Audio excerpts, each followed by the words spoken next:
Good morning people, hello and welcome to another vlog episode of the India Darshan travel series. I am up bright and early, it's just 5 a.m. The reason being I saw the sunset at Dhanushkodi in the previous vlog as you saw. Right now I want to go to Agni Teertham and enjoy the sunrise as well. And if it feels safe I might take a dunk, otherwise I'll just watch it from a distance. So let's freshen up very quickly and go because the sun rises at 6:15 a.m. So we have about 45 minutes to get there, find ourselves a place and settle in for the sunrise. It should just be a short and sweet 10-15 minute walk from here. So let's get started, let's enjoy a sunrise.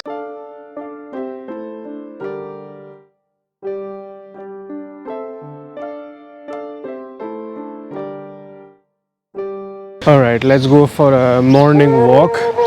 It's all wet out here, so I think it rained at night here as well, and also at our homestay I can see that it's wet and I can start to hear the chants from the temple. It's 5:30, so I think the temple has already opened up for darshan, but first I'll go check out the sunrise, don't want to miss that, and then we'll do the temple afterwards.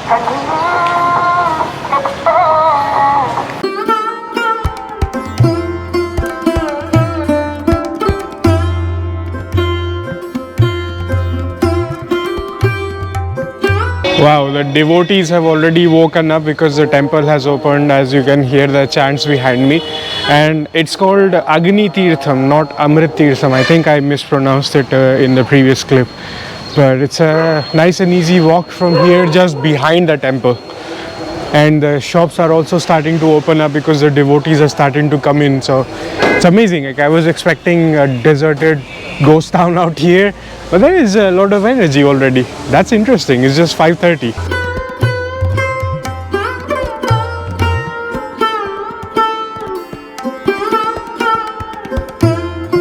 So there's another gate right here, just like the previous temples in South India, right, we have been to. There are multiple temples you can enter in, and there are 22 kunds inside that are considered as holy water, so you can take a bath as well before going to the main temple. But there's also the ocean behind that's also considered equally holy. The water is different. This is like potable water, that's saline water. Either way, just take a dunk. The problem is once you are wet, you have to go back to your room to change clothes and come back here. So I will see how it is supposed to be done. But other than that, I met a few people that were complaining that there is a problem with the locker room and cloakroom services out here. The locals told them there is none. They want to keep them, their bags and slippers etc. like a private service in their shops. So I'm not sure how this works out here. We'll see. That's also the benefit of walking around right now, because now I can always keep the stuff back in the hotel if I don't find anything here for later. So let's understand how things are working out here.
So the sun has fully risen now, and that was a very refreshing dip in open waters. This is the ocean. So now, because it's all saline water, I'll go to the room, shower up with fresh water and also change clothes, because you can't go inside the temple in wet clothes. So the Teerthan that I saw was one of the 12 prominent revered Jyotirlings of India. So I definitely want to do the darshan. It's just 6:40, so we are having a lot of time because I woke up so early. Let's go freshen up, do the darshan, and for that I'll leave everything in the room because I don't see any cloak rooms at all. So I'm gonna leave all my gadgets and slippers and everything in the room itself and start walking barefoot to the temple, do the darshan and then come back and continue the vlog. Spoke to one of the cops out here at the riverfront, ocean front, and he said that the north and the east gate have cloakrooms. You don't need to give to the shop people for your stuff, but I somehow have a doubt trusting these people, so I'll just put them in the room. And why are the ponies grazing in the garbage? Like, this is a bit difficult sight to see. Like, it was such a nice holy dip and then you end up here, but I guess this is what it is. Can't really do much about that. It's the system. Anyway, time to go back to the hotel, see what the temple looks like now that it is 7 a.m. in the morning and it's all bright.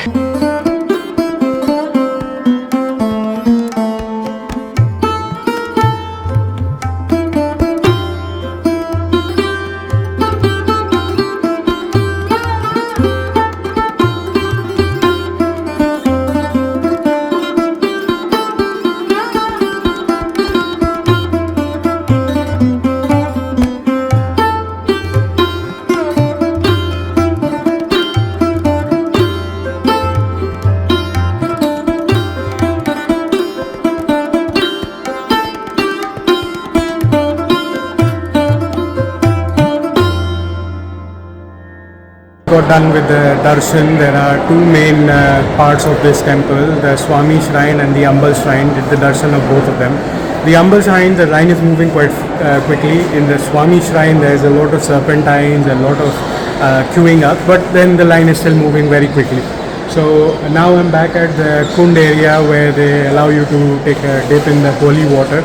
I skipped this because after you become wet, you have to go back to the room, change up, come back again, and I've already taken two baths in the day already, so I'm done here. But just gonna rest up here by the Kund because today is a pretty much relaxed day. I've done most of the sightseeing there is to do in Rameshwaram and Tamban and Dhanushkodi area. And after some time, it's already 8:30, so we're gonna head back to the hotel room, grab our slippers and our camera and head out for some breakfast, local breakfast.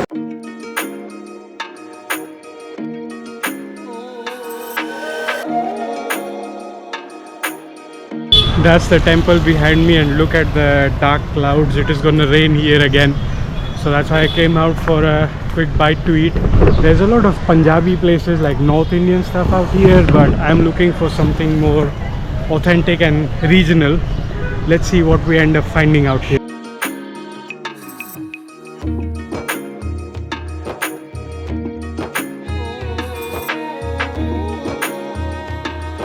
That was an epic brunch. Was pongal, puri and topped off with filter coffee, all for 215 rupees. I was expecting more like touristic prices, but they are reasonable prices. But yeah, other than this, there is only accommodation and hotel all around. So I'm walking around the temple premises, not a whole lot much going on. And I'm also overhearing people negotiate with cab drivers to take them to Dhanushkodi. I'm hearing prices up north of 1,000, 1,200 rupees and so on. And if you negotiate to 1,000, they start complaining that they will not go to the Sangam point, which is the end point where I went. So probably they're gonna drop you off at ruins and then take you back, which is kind of cheating. Like the whole point is to go to the very end point. So they are charging like 1,200 or slightly higher to do all of the points that I did. Just a word of caution. Anyways, now is 9 a.m. done with darshan. It's very hot and humid now all of a sudden because of the clouds. And I'm up since 5 a.m. and I barely slept like 5 hours. So I'm gonna go back to the room, take a nap for like 2-3 hours, and then when I wake up fully energized, I will decide what to do next. See you after a short nap break. Good evening people, it's 4:30 in the afternoon. Time to explore a little bit more of Rameshwaram while I'm still here. Since I skipped lunch, I went for a very long nap. So I'm gonna grab some snacks, and there are a few other temples around that I saw. There's a Lakshman temple and a Panchmukhi Hanuman temple. So we're gonna do those darshan as well. And then eventually we're gonna catch a sunset again at Agni Teertham side. The sun is setting over this way, so probably we're just gonna see some clouds on that side, not the actual sun, but I'm just gonna hang out over there. For now, let's have some light coffee break and snacks.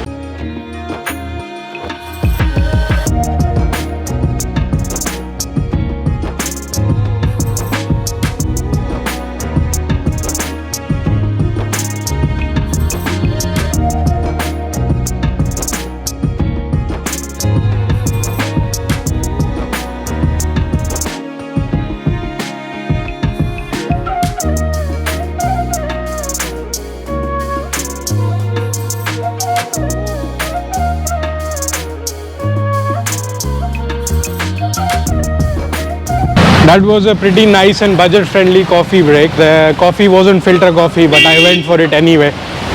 It's pretty hot and humid at the moment. It didn't rain properly in the morning, so it's not that great. There's a lot of traffic all around going into the city. That was the Gurdwara where I went yesterday when I was hotel hunting. The people going into the city, there's a lot of traffic that way. And also Dhanushkodi side. Some people are just starting to ask the auto drivers for the quotation to go to Dhanushkodi. And it's already 4:45. But I guess they are also going to check out the sunset over there. So I think it's still reasonable. I'm going to the Ram temple first. There's a Ram temple with a pond there. We're going to do that first, and then there are a couple others nearby. So we're going to do a mini temple hopping. Lots of wood stockpile. I think this restaurant also switched from LPG to wood. Find some shelter. Boy, I wish it rained properly, but out here it just drizzles and doesn't rain. The humidity is brutal right now. It's like 30 plus degrees and crazy humidity. Some random tent in front of a building. I'm just taking a little bit of a shelter. I walked less than a kilometer and was sweating as if I ran a marathon. Excuse me, cow auntie, which way is the Ram temple, please? That way? No? She's just enjoying life. She doesn't care. Go whichever way you want. I love the little heart that the animals have out here. Like, so cute. Found a pond. Looks pretty nasty. But I guess this is part of the temple somewhere. I see some people over there. Maybe that's the Ram temple. And there's the pond. But I guess we'll skip the pond for now.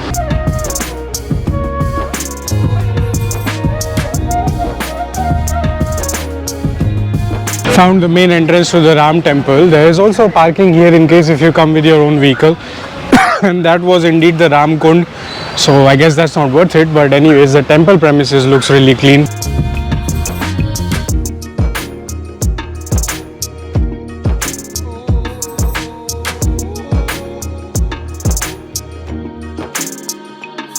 Got to the temple 5 minutes too soon. It's 4:55. It opens at 5. So we're gonna wait for like 5 minutes. Walk around the campus. There's a view of the pond here. There is India Darshan here as well. So the things we have done in Gujarat, maybe it's like a replica of that for a mini darshan. We're gonna walk around, do the other darshans while we wait for the main temple to open.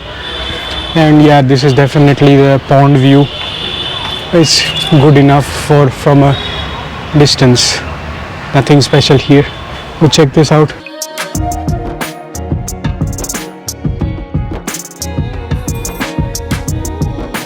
So just got done at the main Ram Mandir, and Panditji was explaining pretty nicely in Hindi that this is where Ram Bhagwan came for penance after he had won the fight against Ravana, and because he was a Brahman Kshatriya, so he was basically said that he ended up killing a Brahman, so he needed penance. And he basically did what people say about the Jyotirlinga, right? So you do the ocean snan first, then the 22 kunds, then you do basically darshan there. And Ram Bhagwan actually after that went to Ayodhya, which is the Ayodhya main Ram Mandir, which is what I did as well, the darshan over there. So pretty nicely explained what was going on around here. Otherwise you would just see the deity statue and you wouldn't have the clue of what exactly went on. And this was the first time I actually got the translation about the chain of events, so that was really nice. I think a similar logic, there is also a Lakshman temple nearby. He also sought penance after they had won over Lanka.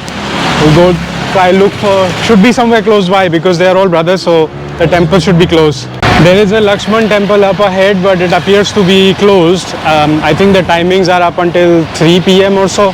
Since now it's 5 p.m. it shows that it opens at 7 a.m. the next day. So we will skip that.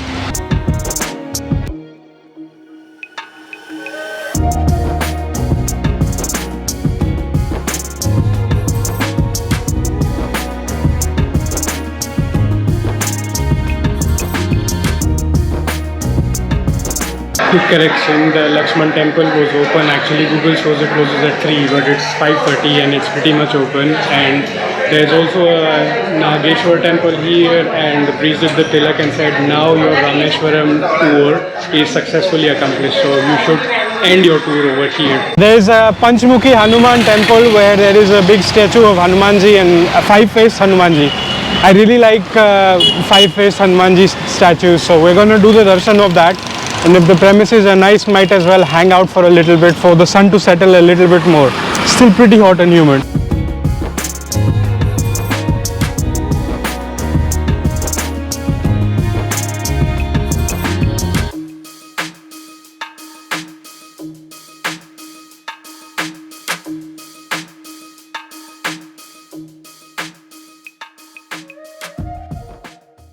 So just got done with the darshan of all the major temples. There was the Panchmukhi Hanumanji temple. Right across the street is the Nataraja temple. Absolutely beautiful and 10 on 10 recommended. So that's pretty much it for Rameshwaram, what I had in mind. Oh, also in the Hanumanji temple, as you can see from the painting over there and from some snippets of my vlog, the floating stones that Ram Bhagwan used to build the bridge between India and Lanka to get to Lanka. Basically, they are here. I've been searching all around Rameshwaram to see them. They are kept here. They won't allow you to take photos or videos of the stone directly, but I have snippets of the stones that are kept a little bit further away. They have some that are floating in the water where photography is not allowed. But yeah, that's a pretty unique sight, and the priest was explaining that Lord Ram and others, they tried to make the stone float, but it didn't happen. Nal and Neel, the members of the monkey-faced Vanar community, only those two guys had the god gift that they could make the stones float, and they were able to make the bridge all the way, as you can see in that snippet. I think an artist is painting something else also over there. So that was a really interesting learning. So it's just 5:30 at the moment. I'll walk around a little bit, find something like a nice spot to check out the sunset. Other than that, that's pretty much it for Rameshwaram. In the next vlog, we'll be on the move to Kanyakumari, and that's going to be the southernmost tip of India. Until then, this is the Rustic Wanderer signing off. See you again the next time.